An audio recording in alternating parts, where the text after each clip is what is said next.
आता भोयर साहेबांच्या नेतृत्वाखाली जे आपले मनसेचे पूर्ण शिष्टमंडळ आलेलं आहे, त्यांचा मेन इश्यू म्हणजे एक जो स्मार्ट मीटरबद्दल आहे.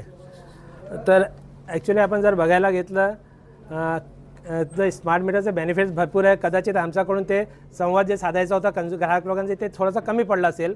ग्राहकाला जो समजून सांगायचं आहे की बाबा हे कसं फायदेमंद आहे आणि त्याचे फायदे काय आहेत ते कदाचित आमच्याकडून कमतरता राहिली असेल, तर तो आम्ही ते प्लॅन करतो.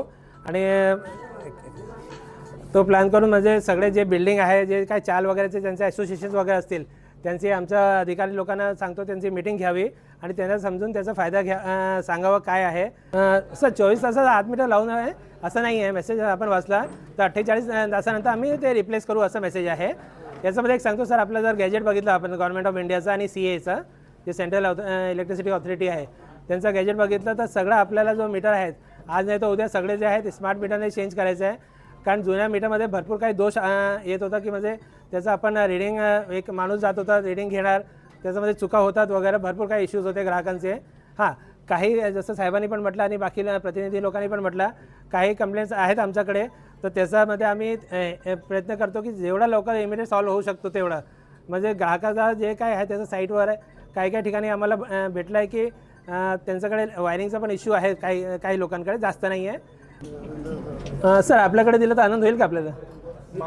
सेवा असं नाही ना सर, कर्मचारी उद्धटपणे वागतात ग्राहकांशी, त्याबद्दल काय सांगा सर? त्यासाठी आम्ही आधीच म्हटलेलं आहे की आम्ही आमच्या ग्राउंड लेवलपर्यंत मीटिंग घेणार, SC लेवलला आणि माझ्या लेवलला मीटिंग घेऊ आणि म्हणजे कसं ग्राहकांशी वागायचं.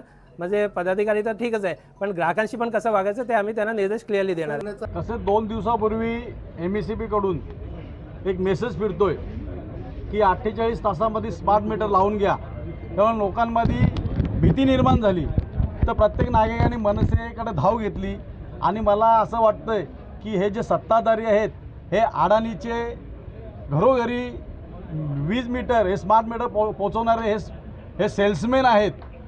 आणि जर हे MECB वाले 48 तासाची जी सक्ती दिलेली आहे, जर यांनी जोर जबरदस्ती केली तर महाराष्ट्र नवनिर्माण सेना यांना वायरीसारखं सोडल्याशिवाय राहणार नाही. मी आपल्या माध्यमातून नागरिकांना आव्हान करतोय की याच्या पुढं जर MECBनी जर आपल्या घरी येऊन दादागिरी केली, जबरदस्ती केली, तर बाजूचा महाराष्ट्र सैनिक किंवा महाराष्ट्र नवनिर्माण सैनिक शाखेमध्ये धाव घ्या. आम्ही ताबडतोब आमचा मनसैनिक तिथे जाऊन ह्या अधिकाऱ्यांना आमच्या पद्धतीने जाब विचारल्याशिवाय राहणार नाही.